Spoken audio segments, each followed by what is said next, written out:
Amen. Amen. Il y a une pensée justement qui me venait à l'esprit avant que le frère ne commence à chanter par rapport à ceux qui sont morts. La pensée que le Seigneur mettait dans mon cœur pour chacun d'entre nous, c'est est-ce que tu peux imaginer qu'il y a des milliers et des millions de morts actuellement qui souhaitent être à ta place pour pouvoir louer Dieu. Il y a des milliers et des milliers de morts actuellement qui sont dans le séjour des morts et qui souhaitent avoir une seule seconde pour venir être à ta place pour louer Dieu comme ça.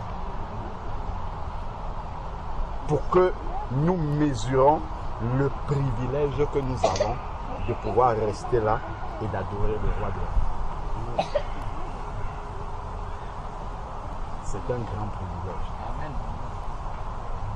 Et l'Esprit de Dieu a commencé à mettre ça dans la bouche du frère. Quel concours est-ce que tu as passé pour être là? Qu'est-ce que tu as fait pour mériter d'être encore là et de pouvoir louer le Seigneur, le roi des rois, le Tout-Puissant, celui qui a créé le ciel et la terre. Quel privilège, quelle joie, quel honneur de pouvoir adorer et célébrer celui qui nous a créés, celui qui a créé l'univers dans lequel nous sommes. Dieu n'a pas besoin de notre louange. C'est un privilège qu'il nous accorde de pouvoir le louer. Parce que des milliards et des milliards louent déjà Dieu. Il pourrait se suffire de cette louange-là. Cette louange-là le suffit. Et les milliards qui louent Dieu ne sont pas pécheurs. Hein. Ce sont les anges qui sont dans le ciel, ils ne pêchent pas du tout. Ce sont les saints anges, comme la parole de Dieu dit. Dieu pourrait se contenter de la louange de ces saints anges. Mais Dieu accepte la louange des pécheurs que nous étions. Des pécheurs repentis. Dieu accepte cette louange-là. C'est un privilège. Amen, amen. Il ne faudrait pas que nous nous habituions à cette grâce-là comme étant un dû. Donc, voilà. Dieu n'a pas le choix. Dieu a le choix de ne pas accepter notre louange. Dieu a le choix de nous permettre de mourir, que nous allions dans le séjour des morts. La parole de Dieu dit que ce ne sont pas ceux qui descendent dans la fosse qui adorent Dieu, mais ce sont les vivants. C'est au milieu de l'assemblée des vivants que Dieu siège. C'est une grâce que nous avons là. Si nous ne sommes pas conscients de cette grâce-là, Dieu peut nous enlever et remplacer par quelqu'un d'autre. Quelqu'un qui sera conscient de la grâce qu'il a d'être là dans la présence de Dieu. De pouvoir élever sa voix et que sa voix soit entendue au milieu de tous les millions et des millions de voix qui arrivent dans le ciel. La parole de Dieu nous dit dans le livre d'Apocalypse que nos prières arrivent dans un vase d'or qu'on amène comme ça dans la présence de Dieu. Pour dire la bonne odeur que la louange des saints a devant le Seigneur. Quand toi-même, toi et moi, tu regardes la vie que tu as tous les jours, qu'est-ce que tu mérites? Nous ne méritons pas cela du tout. Du tout, du tout. C'est grâce au sacrifice de Jésus. C'est le sacrifice de Jésus qui donne la bonne odeur à notre louange. N'eût été le sacrifice de Jésus, Dieu fermerait ses oreilles. Je ne veux pas entendre ça. Parce que ça, c'est la louange des pécheurs. Dieu est saint et rien de souillé ne peut entrer dans sa présence. C'est le sacrifice de Jésus qui purifie notre louange et permet qu'elle puisse arriver dans le ciel. Avec la bonne odeur, c'est comme si c'est Jésus qui louait. C'est ça. Grâce à son esprit qui habite en nous, quand la louange arrive devant le Seigneur, c'est comme si c'est Jésus qui était en train de chanter. Et c'est la grâce que nous avons. Et on doit se rendre compte, on doit réaliser cela. On doit réaliser que c'est un privilège et que Dieu n'est pas obligé d'accepter cette louange-là. Il n'est pas obligé. Regardons dans l'Ancien Testament, quand les enfants d'Israël se mettaient dans la présence de Dieu, s'il y avait un péché, qu'est-ce que Dieu faisait? Dieu va dire, écartez-vous un peu. Souvenons-nous de Akan qui était parti. Le peuple d'Israël était parti dans une guerre et Dieu avait donné des consignes. Dieu avait dit de dévouer par interdit tout ce qui appartient à ce peuple-là, c'est-à-dire de ne rien prendre comme butin. Ils sont partis, Akan a vu quelque chose qui l'intéressait, il a pris. Il pensait que comme les gens n'ont pas vu, celui qui est dans le ciel n'a pas vu, mais Dieu l'avait vu. Et qu'est-ce que Dieu a fait? Quand Dieu a exposé son péché, Dieu a dit reculez un peu. Dieu a ouvert la terre comme ça, il est descendu dans la terre avec tout ce qui lui appartenait. C'est ça la sainteté de Dieu. Si aujourd'hui il n'y avait pas le précieux sang de Jésus et le sacrifice de Jésus, si nous n'étions pas au bénéfice de ce sacrifice-là, c'est ça que Dieu ferait encore aujourd'hui.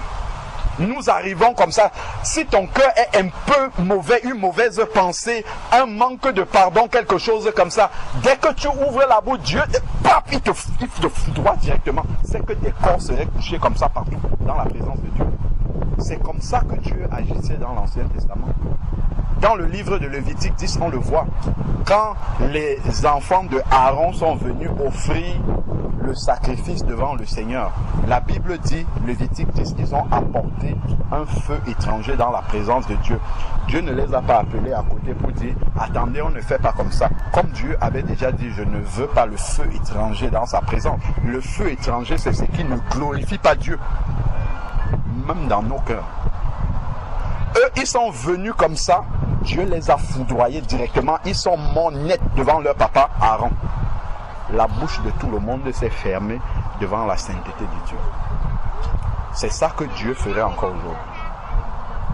Et nous disons que Dieu est le même hier, aujourd'hui et éternellement. La sainteté de Dieu n'a jamais changé. C'est juste grâce au sacrifice de Jésus. Il ne faudrait pas qu'on oublie ça. Ce n'est que grâce au sacrifice de Jésus que le cœur de Dieu est apaisé, que Dieu peut supporter. Supporter que nous demeurions dans sa présence, même avec la trace d'un péché non confessé. Parce que Jésus à la croix a dit, Père, pardonne-leur, car ils ne savent pas ce qu'ils font. C'est pour ça que Dieu prend patience encore. Mais réalisons que c'est un privilège. Il ne faudrait pas que nous gaspillions la grâce de Dieu. Que nous ne soyons pas conscients que c'est une grâce que nous avons d'être là dans la présence de Dieu, de pouvoir invoquer son nom. Réalisons que c'est un privilège que Dieu nous accorde. C'est très important. C'est très très important. Ne nous habituons pas à la grâce de Dieu comme étant un dû. Ce n'est pas un dû, c'est un privilège que Dieu nous accorde. Amen.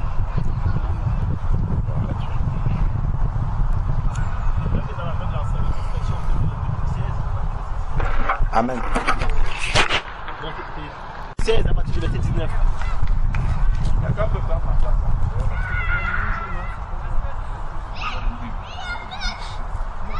Luc 16 à partir du verset 19, le frère a dit, il y a une place pour celle qui veut. Il y a une autre place.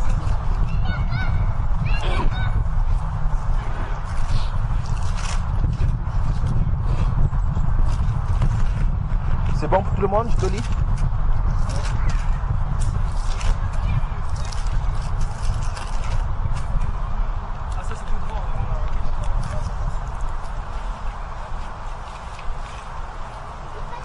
Luc chapitre 16 à partir du verset 19. C'est bon? Tout le monde? Oui, c'est bon. Je vais lire. Il y avait un homme riche qui était vêtu de pourpre et de flanc lent et qui chaque jour menait joyeuse et brillante vie. Un pauvre nommé Lazare était couché à sa porte, couvert d'ulcères et désireux de se rassasier des miettes qui tombaient sur la table du riche. Et même les chiens venaient encore lécher ses ulcères. Le pauvre mourut et il fut porté par les anges dans le sein d'Abraham. Le riche mourut aussi et il fut enseveli. Dans le séjour des morts, il leva les yeux et tandis qu'il était en proie au tourment, il vit de loin Abraham et Lazare dans son sein. Il s'écriait, Père Abraham, aie pitié de moi et envoie Lazare pour qu'il trempe le bout de son doigt dans l'eau et me rafraîchisse la langue, car je souffre cruellement dans cette flamme. Abraham répondit, mon enfant, souviens-toi que tu as reçu tes biens pendant ta vie, et que Lazare a eu les maux pendant les siens. Maintenant, il est ici consolé et toi, tu souffres. D'ailleurs, il y a entre nous et vous un grand abîme, afin que ceux qui voudraient passer d'ici vers vous ou de là vers nous ne puissent le faire. Le riche dit, je te prie donc, Père Abraham, envoie Lazare dans la maison de mon père, car j'ai 5 frères. C'est pour qu'il leur atteste ces choses, afin qu'ils ne viennent pas aussi dans ce lieu de tourment. Abraham répondit, ils ont Moïse et les prophètes qui les écoutent. Et il dit, non, Père Abraham, mais si quelqu'un des morts va vers eux, ils se repentiront. Et Abraham leur dit, s'ils n'écoutent pas Moïse et les prophètes, ils ne se laisseront pas persuader quand même quelqu'un des morts ressuscitera. Amen. Amen. Et le texte qui en fait est simplement pour confirmer ce que le frère dit, le frère nous disait tout à l'heure, que en fait c'est une grâce que Dieu nous accorde en fait de, je dirais, même de se réveiller le matin. Amen. Parce qu'en fait dormir, c'est comme normal en fait. C'est la pratique du corps et après on dort. Mais se réveiller, c'est pas quelque chose de normal. C'est la grâce de Dieu. Amen. Parce qu'en fait, comme nous sommes là, on va peut-être travailler, on va marcher, après naturellement le corps va connaître une fatigue. Naturellement, quand tu fournis beaucoup d'efforts, le corps connaît une fatigue et là, tu peux te coucher pour dormir. Mais quand tu dors, il y a quelque chose qui se passe dont toi tu ne maîtrises plus. Amen. D'où viennent parfois les songes, d'où viennent parfois les rêves, d'où viennent parfois beaucoup de choses qui se passent, qui n'est plus en fait à notre portée en fait humaine. Et là, c'est Dieu qui nous contrôle. Et Dieu ne nous contrôle pas parce qu'on le paye. Parce que si Dieu nous demandait de lui payer en fait l'heure, je ne sais pas combien il aurait demandé et personne ne pourrait payer. Parce que rien que sur la terre où nous sommes, il y a des métiers qu'on paye l'heure peut-être à 100 €, je ne sais pas, 200 €, je ne sais pas combien. Mais je crois que tous ceux qui sont aussi là ne sont pas prêts à payer ne serait 500 € pour de l'heure à un garde du corps. À plus forte raison, Dieu qui veille sur nous quand nous dormons. Et en plus, il nous réveille encore. Tout cela en fait vraiment par grâce en fait. Pas parce qu'en fait on le mérite. Parce que parfois on se couche à 2, à 3, à 4, on se réveille à 9, l'autre ne arrive pas à se réveiller. Qu'il est mort, on ne sait pas quoi qu'est-ce qui s'est passé, mais il est mort. Mais Dieu nous fait grâce. Et Lazare, après qu'il soit mort, a eu besoin en fait de faire un retour. A eu besoin qu'en fait on lui redonne une chance pour pouvoir en fait rectifier les erreurs qu'il avait fait. Non, l'homme riche plutôt, mais il était trop tard. Il était trop tard. Et une parole que Moïse lui a dit en fait, c'est que Abraham lui a dit, ils ont Moïse, ils ont les prophètes. Et nous avons plus que Moïse, nous avons plus que les prophètes, Jésus en fait, le Saint-Esprit. Parce que celui qui est avec nous en fait, il est plus que Moïse, il est plus que les prophètes en fait. C'est Jésus en fait, c'est le Saint-Esprit. Et en fait, il y a le psaume 22 au verset 4, il est dit en fait que Dieu siège en fait au milieu des louanges de son peuple en fait. Et en fait, quand le Seigneur nous donne en fait l'occasion de louer en fait son nom, réjouissons-nous déjà nous, parce que c'est une grâce que Dieu nous fait. Et laissons-nous en fait emporter en fait par la grâce que Dieu nous donne en fait, pour en fait le rendre gloire. C'était simplement pour lire ce verset pour confirmer ce que en fait le frère disait en fait au travers des Écritures. Amen. C'était que ça que je voulais. Gloire à Dieu. Amen. Ça me rappelle des paroles que un frère dans une assemblée où on était disait souvent quand il priait, et ce sont des paroles qui m'ont marqué jusqu'aujourd'hui. Ça fait une dizaine d'années en arrière, et le frère disait souvent dans sa prière, Seigneur, je respire tous les jours, mais je n'ai jamais reçu une facture de la respiration que tu m'accordes tous les jours. Imaginons un peu, nous recevons les factures pour beaucoup de choses. Les téléphones, Internet, je ne sais pas moi, les factures pour ceux qui ont des enfants, la crèche, les cantines, tout ça. Imaginons un peu, parce que je crois que la chose que nous utilisons le plus, c'est la respiration. Imaginons un peu que Dieu devait nous facturer la respiration.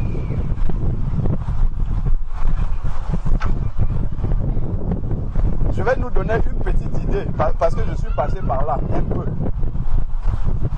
On ne m'a pas facturé la respiration. C'est juste pour nous donner une petite idée qui est loin de la réalité de Dieu, mais qui peut nous faire réfléchir un peu. Lorsque ma maman était à l'hôpital, au Cameroun, elle a fait une journée sous oxygène. On a reçu la facture, une journée. C'est l'oxygène des hommes. Ce n'est pas l'oxygène de Dieu. Quelqu'un peut être sous oxygène alors qu'il est mort depuis très longtemps. Mais l'oxygène, là, ce que j'entends par l'oxygène cette fois-ci, je parle de la respiration de Dieu. Quand Dieu nous donne la respiration, nous avons l'assurance que nous sommes encore vivants. Et la facture qu'on avait reçue s'élevait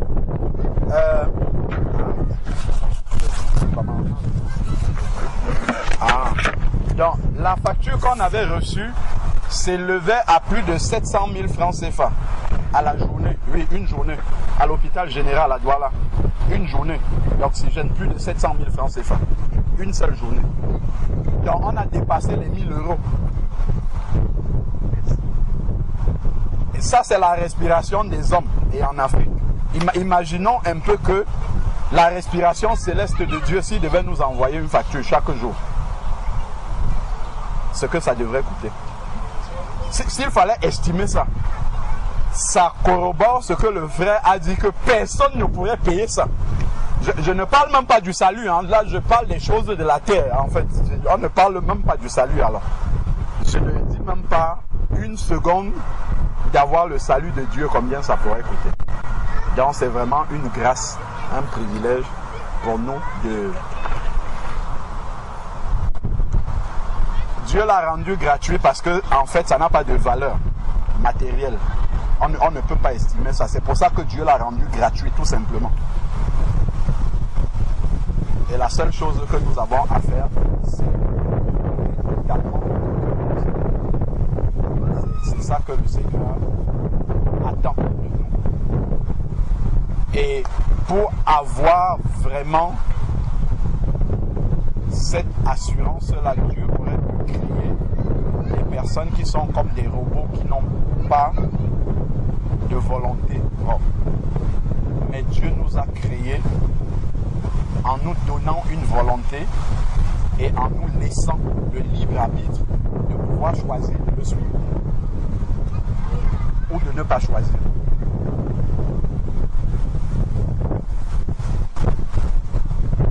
Dieu a laissé l'homme afin que l'homme puisse reconnaître l'amour de Dieu et décider lui-même de se tourner vers lui.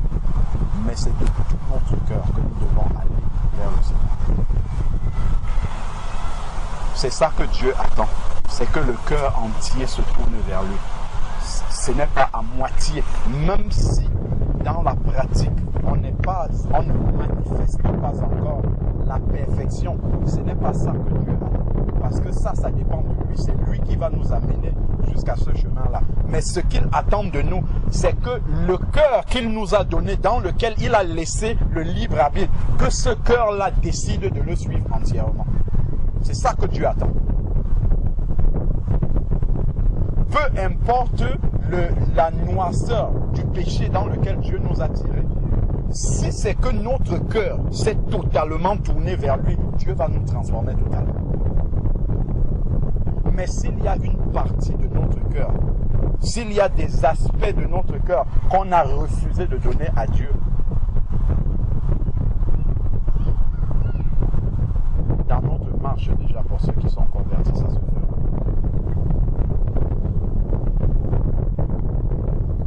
Et pour celui qui n'est pas encore converti, on ne peut pas tromper Dieu. On peut tromper les hommes, mais pas Dieu. On ne trompe pas Dieu. Parce que tout est lumière devant le Seigneur. Donc, ou bien on se tourne totalement vers Dieu à 100%, ou bien on ne se tourne pas vers lui, parce que ça ne sert à rien. En fait, pour Dieu, soit c'est à 100% on est tourné, soit il considère qu'en fait on n'est pas tourné vers lui. En fait, on n'est pas son enfant, tout simplement. C'est pour ça qu'il n'y a pas de... Je ne suis pas tout à fait enfant de Dieu. Si tu n'es pas enfant de Dieu, tu es enfant du diable. C'est ce que dit la parole de Dieu. Et comment est-ce qu'on définit un enfant de Dieu? Ce n'est pas celui qui a une Bible. Ce n'est pas celui qui sait la lire. Ce n'est pas celui qui a à jurer la Bible partout. Ce n'est pas ça un enfant de Dieu. La Bible donne la définition d'un enfant de Dieu dans Jean chapitre 1 Jean chapitre 3. 1 Jean chapitre 3 verset 9 à verset 10. Et c'est là où on voit comment la parole de Dieu tranche net en fait. Et nous on a du mal à trancher comme ça.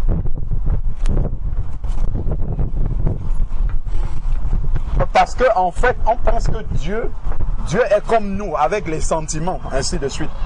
Dieu lui tranche net, il a une définition.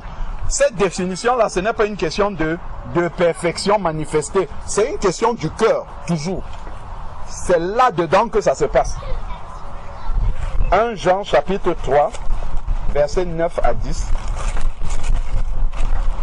Qu'est-ce que la parole de Dieu appelle un enfant de Dieu? Quiconque est né de Dieu. Né de Dieu, ça veut dire enfant de Dieu. Chacun de nous est né d'un père et d'une mère. Ça veut dire qu'il est leur enfant dans la chair. Donc, quiconque est né de Dieu ne commet pas ou ne pratique pas le péché. Ça veut dire qu'il ne vit pas de manière habituelle dans le péché. Il ne prémédite pas le péché pour le commettre. Il ne voit pas ce qui est contre la volonté de Dieu et en son âme et conscience, il va pour accomplir cela. Un enfant de Dieu peut lutter avec le péché, la Bible le dit. Vous n'avez pas encore lutté contre le péché jusqu'au sang. Oui, un enfant de Dieu peut lutter. Et ça montre que c'est un enfant de Dieu. Parce qu'il ne peut pas supporter d'avoir la sainteté d'être, parce que avoir le Saint-Esprit, c'est avoir été rendu participant de la nature de Dieu. C'est-à-dire que Dieu nous a accordé sa nature. C'est pour ça qu'on nous appelle enfants de Dieu. Et la nature de Dieu, c'est une nature de sainteté. Donc un enfant de Dieu, s'il est vraiment enfant de Dieu, ne peut pas supporter de vivre dans le péché. Il ne peut pas supporter. C'est un peu comme si je me promène ici, là. Je regarde bien. D'ailleurs, même comme je ne vois pas tout ce que je vois là, je ne vois personne ici qui a un vêtement sale. Tout le monde en venant ici s'est assuré que le vêtement qu'il a porté est propre. Tout le monde. Il n'y a pas quelqu'un qui a dit, bon, de toute manière, il prend n'importe quel vêtement, même si c'est tombé dans la boue, il ne regarde pas, il porte, il vient ici. Personne n'a fait ça. Personne n'a fait ça. Pourquoi? Parce que en nous, en fait, il y a un bon sens qui est là. On ne peut pas venir au milieu des autres. Non seulement on va les gêner, ainsi de suite. Personne n'a fait ça. Mais de la même manière, un enfant de Dieu, en fait, il ne peut pas supporter d'avoir sur la robe que le Seigneur lui a donnée le péché qui est là. Il ne peut pas supporter ça. Et c'est naturel. Ce n'est pas. Si tu ne sais pas que tu as péché, oui, dans l'ignorance, ça peut être là. Mais une fois que tu le sais, tu ne peux pas rester sans être troublé, sans être dérangé, sans rechercher comment t'en sortir. Donc quand on dit, vous n'avez pas encore lutté contre le péché jusqu'au sang, en fait, ce n'est même pas Dieu qui te demande de... C'est naturel, l'Esprit de Dieu ne te laisse pas. Il ne te laisse pas avec ça. Et c'est comme ça qu'on réalise que la vie de Dieu, la nature de Dieu est en nous. Et que nous sommes réellement enfants de Dieu. C'est comme ça qu'on le réalise. Si ça ne se passe pas chez nous, la vérité c'est que nous ne sommes jamais nés de nouveau. C'est ça que ça veut dire.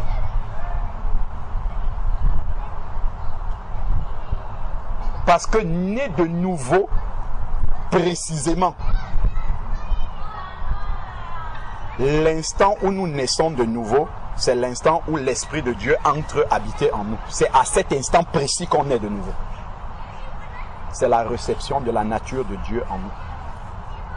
Et dès que la nature de Dieu entre en nous, en fait, ça nous change. On devient une nouvelle personne, immédiatement.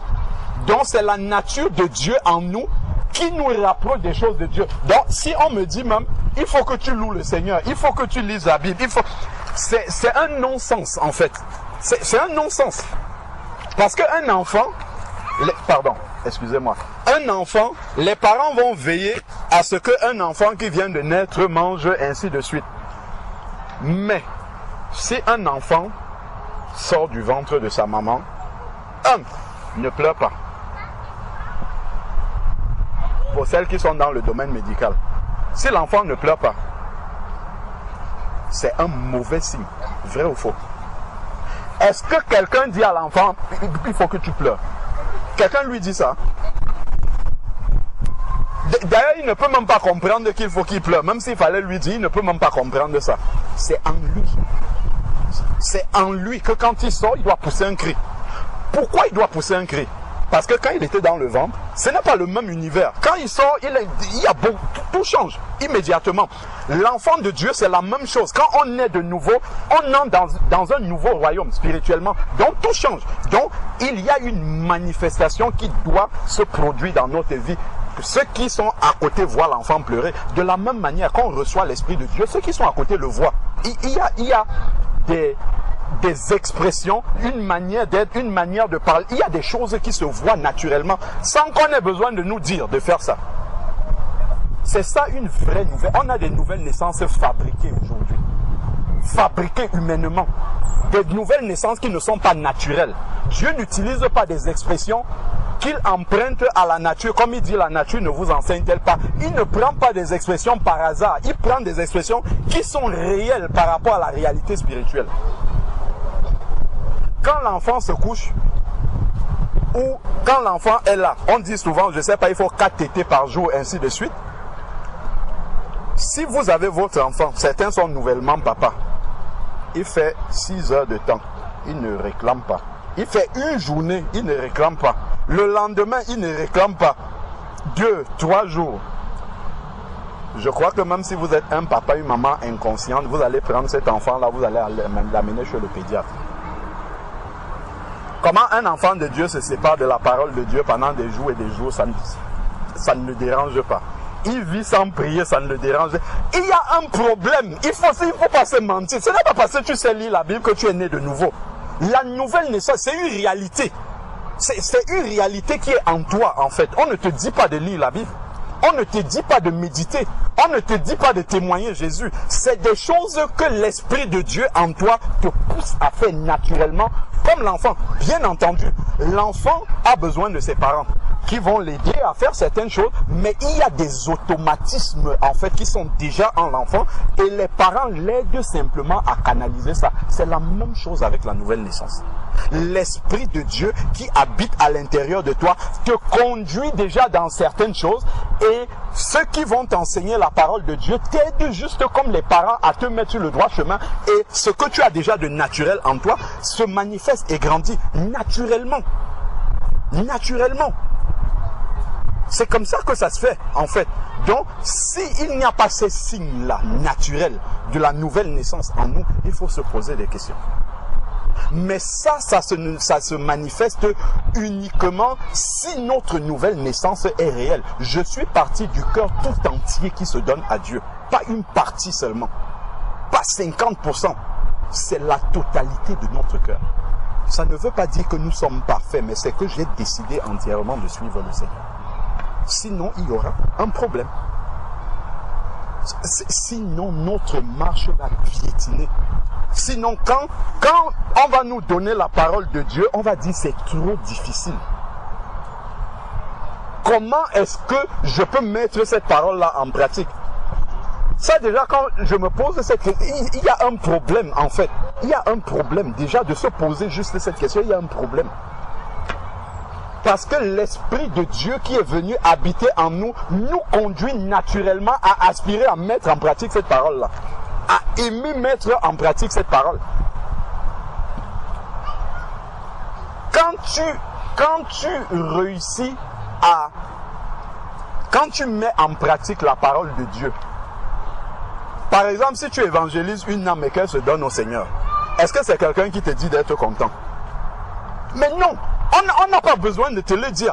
Il y a une joie naturelle. C'est Dieu qui met ça dans toi. C'est l'Esprit de Dieu. Ça, c'est le fruit. Ça montre que tu as l'Esprit de Dieu. Tu te réjouis quand tu vois une âme, même si ce n'est pas toi qui l'as baptisée, sortir des eaux du baptême. Il y a une joie qui est dans ton cœur. Et ça, c'est naturel. Quand tu as mis en pratique la volonté de Dieu, il y a une joie, une harmonie en fait. Un bien-être qui vient en fait tu réalises que tu es à ta place véritablement. Ça, ce sont les signes de la nouvelle naissance. Ce sont les signes de quelqu'un qui est né de nouveau réellement.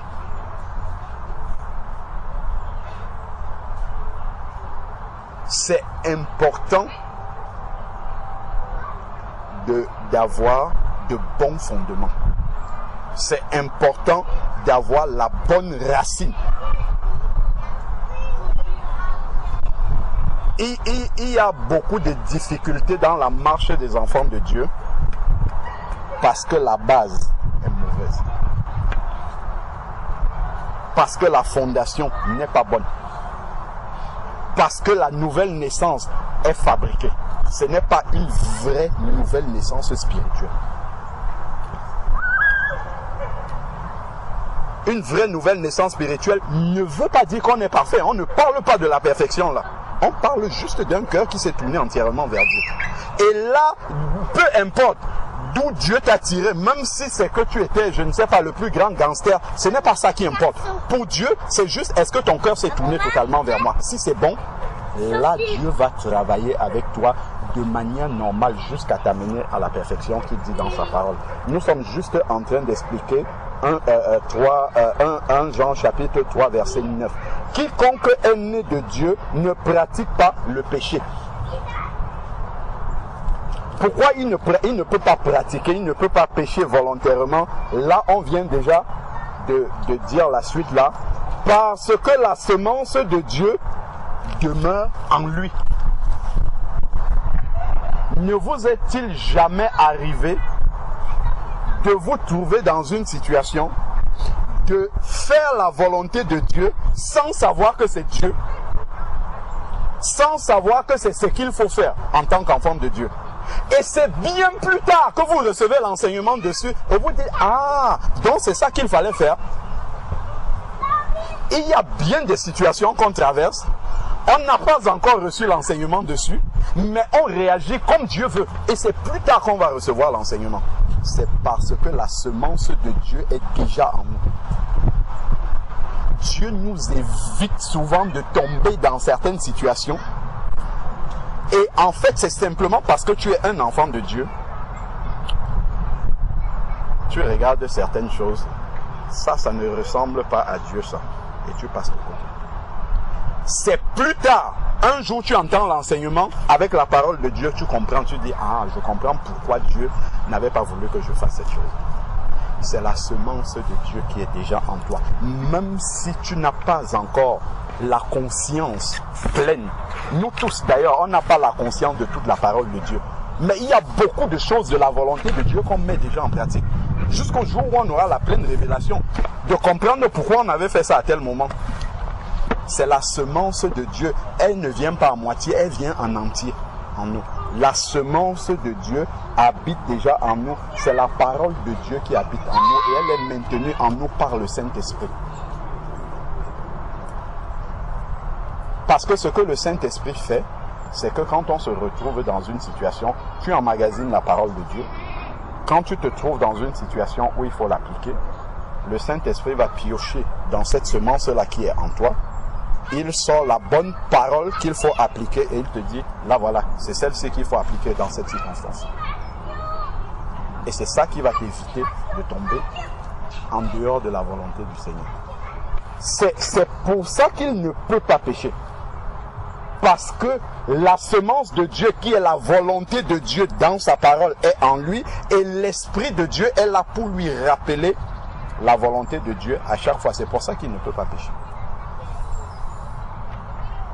Derrière tout cela maintenant, c'est un mécanisme qui se passe, mais dans tous les cas, Dieu ne viole jamais notre volonté. L'Esprit de Dieu va nous le rappeler et il va nous laisser. Il ne va pas nous forcer à mettre la volonté de Dieu en pratique. Il va nous révéler la volonté de Dieu et c'est l'amour de Dieu qui va nous conduire à choisir de mettre en pratique cette volonté-là, tout simplement. Donc s'il n'y a pas l'amour de Dieu, on verra la volonté de Dieu et nous on ne va pas la mettre en pratique, on va se mettre à côté, on va passer à côté. C'est pour ça qu'un enfant de Dieu peut arriver à pécher aujourd'hui. La volonté de Dieu lui est révélée, Mais comme le cœur n'est pas tourné entièrement vers Dieu, donc l'amour de Dieu n'est pas suffisant dans son cœur pour accepter la volonté de Dieu, parce que peut-être la chair n'est pas crucifiée, parce que je ne sais pas, il y a beaucoup de choses, mais en tout cas, le fond, c'est que l'amour de Dieu n'est pas suffisant dans son cœur pour accepter la volonté de Dieu et la mettre en pratique. Donc il va prendre un chemin qui n'est pas celui de la volonté de Dieu et il sera en dehors de la volonté de Dieu. Voilà comment il va se retrouver à pécher. Donc, il dit, parce que la semence de Dieu demeure en lui, il ne peut pratiquer le péché, il ne peut vivre volontairement dans le péché. Cela peut lui arriver par accident. Mais il ne s'assoit pas, il prémédite, il va et il commet le péché. Parce que ça, ce n'est pas la nature de Dieu. Donc ensuite, maintenant, et il est mal à l'aise, évidemment. Il est très mal à l'aise si ça lui arrive.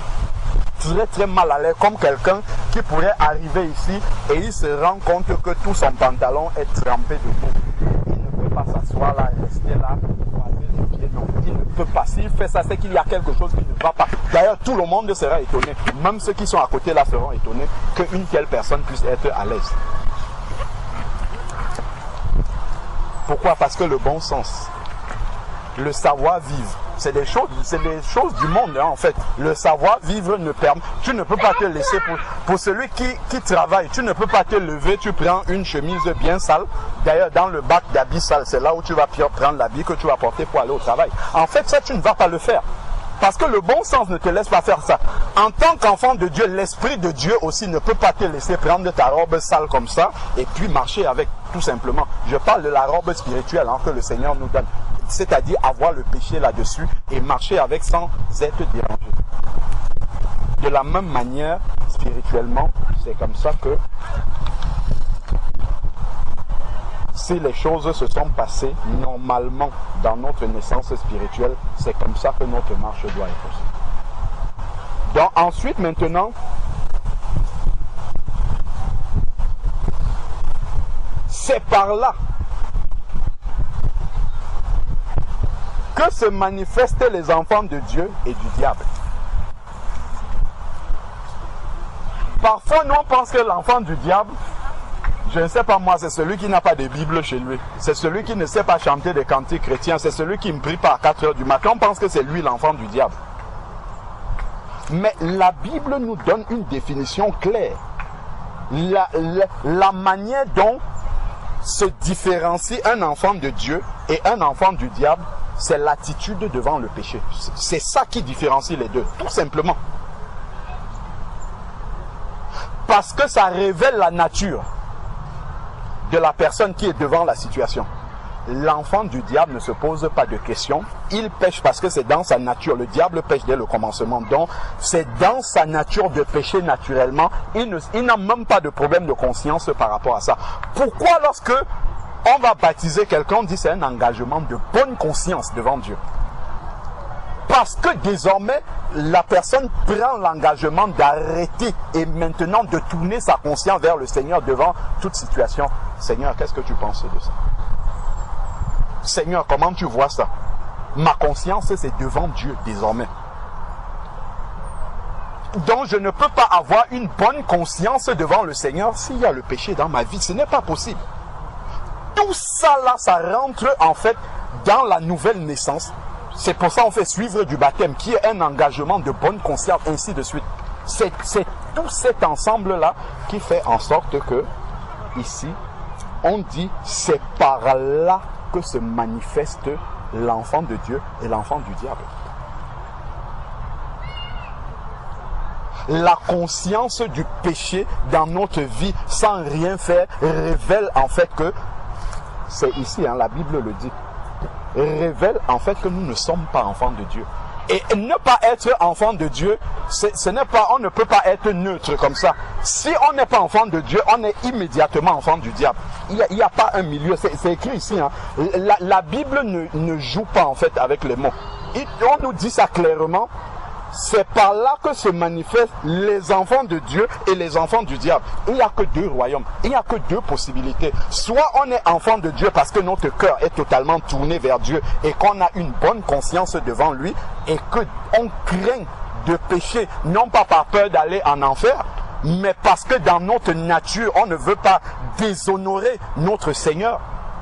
On a tellement d'amour pour lui.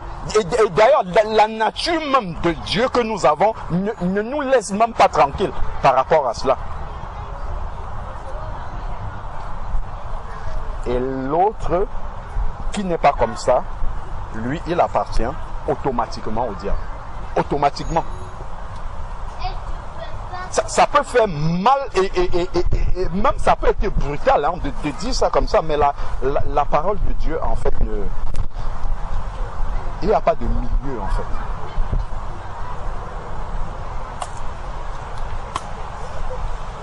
Quiconque ne pratique pas la justice n'est pas de Dieu.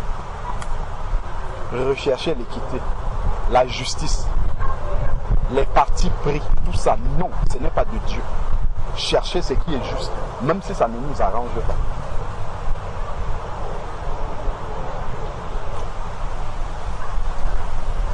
Non plus celui qui n'aime pas son frère.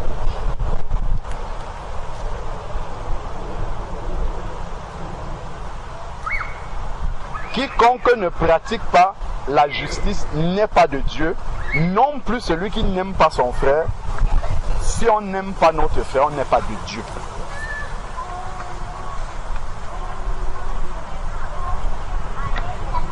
C'est ce que la parole de Dieu nous dit. Si on n'aime pas notre frère, on n'est pas de Dieu. Même si on confesse son nom, même si on dit beaucoup de choses, on n'est pas de lui. Pourquoi en fait, tout ça, quand on dit on n'est pas de Dieu, tout ça, ce n'est pas une appartenance à un groupe, ce n'est pas ça être appartenir à Dieu, ce n'est pas ça. C'est la nature de Dieu en nous qui fait que nous lui appartenons. Et cette nature-là ne nous permet pas de ne pas aimer notre frère, par exemple. Ne nous permet pas de supporter ce qui est injuste. On voit que ça c'est une injustice, mais on soutient parce que d'une manière quelconque, ça va dans notre sens. Non, ce n'est pas dans la nature de Dieu de rechercher ça, d'être comme ça. La nature de Dieu va toujours nous amener à rechercher ce qui réjouit le cœur de Dieu, ce qui va dans le sens du Seigneur. Donc il est bien en fait que nous revenions toujours à la base et que nous comparions notre propre vie, ce que nous vivons à l'intérieur de nous-mêmes par rapport à ce qui est écrit. Pour avoir le sceau authentique de Dieu que nous lui appartenons, ce ne sont pas les hommes qui disent que nous appartenons à Dieu. Parce que les hommes peuvent dire ça, c'est un enfant de... C'est Dieu seul qui atteste que lui, ça c'est mon enfant. Et quand tu es un authentique enfant de Dieu, le fruit est manifeste. Le fruit, quand on voit, on sait que ça, c'est un enfant de Dieu. Il agit comme ça parce qu'il est de Dieu. De Dieu, pas parce qu'il appartient à un groupe. Il est de Dieu parce que la nature de Dieu se manifeste à l'intérieur de lui. C'est pour ça qu'il est de Dieu. Et donc toujours revenir à la parole. Regardez les définitions que le Seigneur lui-même dit. Comment est-ce que Dieu qualifie son enfant? Comment est-ce que Dieu manifeste aux autres qui est son enfant?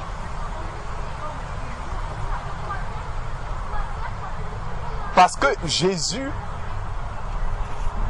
qui est le Fils de Dieu, Dieu a attesté, d'ailleurs c'est ce que Pierre dit le jour de la Pentecôte, Dieu a attesté que c'est son Fils par des signes. Il a montré aux gens par des signes que les prophètes avaient annoncé d'avance. Il a montré et Jésus manifestait ces signes-là. Souvenons-nous quand Jean-Baptiste était en prison.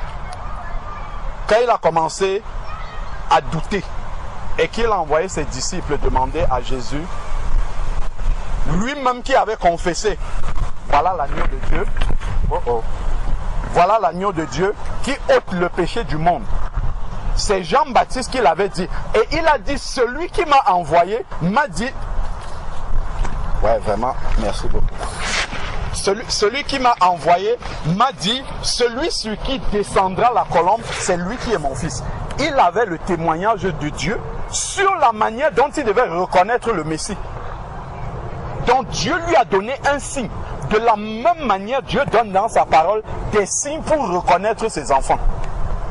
Et ces signes-là, nous devons les connaître. Mais malheureusement, je ne sais pas comment dire, la contrefaçon humaine nous a conduit à avoir d'autres signes qui ne sont pas les signes bibliques pour reconnaître les enfants de Dieu. Lorsque on est venu dire à Jésus la question que Jean-Baptiste lui posait, de savoir si c'est lui qui est le Messie, si c'est lui qui devait arriver ou si on devait attendre quelqu'un d'autre, Jésus ne lui a pas répondu, c'est moi. Jésus lui a rappelé les signes. Tu viens me demander si je suis un enfant de Dieu, je ne te donne pas ma date du baptême. Je te dis comment est ma vie. Ou bien je te dis, regarde ma vie et tu sauras si je suis un enfant de Dieu. Tout simplement. Parce qu'il y a des signes qui montrent que je suis un enfant de Dieu ou pas. Donc, et ces signes-là sont là dans la parole de Dieu. Les plus forts, là, c'est clairement dit ici, là, par rapport à être un enfant de Dieu. Donc, c'était simplement un rappel par rapport à d'où nous sommes partis. La notion du cœur qui est entièrement tourné vers le Seigneur. L'amour de Dieu. Parce que si le cœur est totalement tourné vers le Seigneur, naturellement, normalement, l'amour de Dieu est entier dans notre cœur. Ça part de là.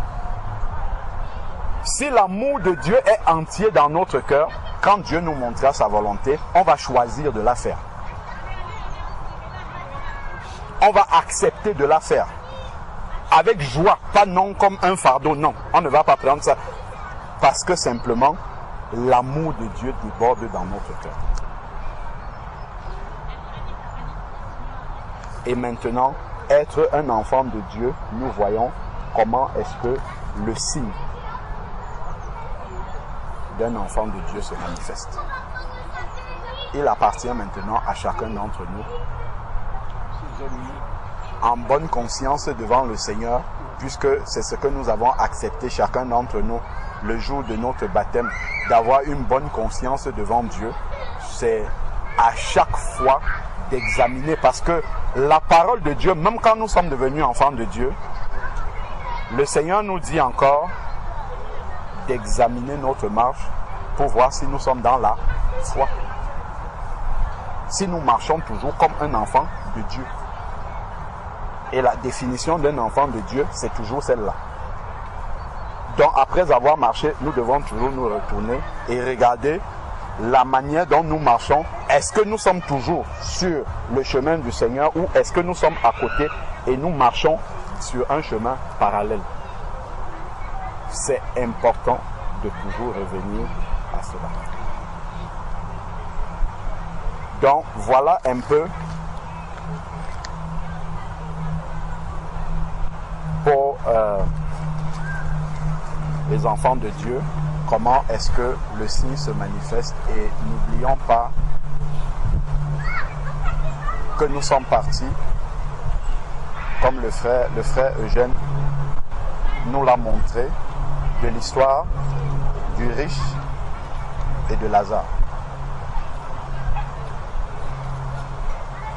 Le frère a expliqué brièvement ce texte-là, mais je crois qu'on a perçu ce que le Seigneur était en train de nous rappeler. Et c'est parti de la louange qu'on a élevée vers le Seigneur. Je rappelle pour ceux qui n'étaient pas là, et le Seigneur nous rappelait qu'il y a beaucoup d'âmes qui sont dans le séjour des morts, des milliers et même des millions. qui aurait souhaité être à notre place pour louer Dieu.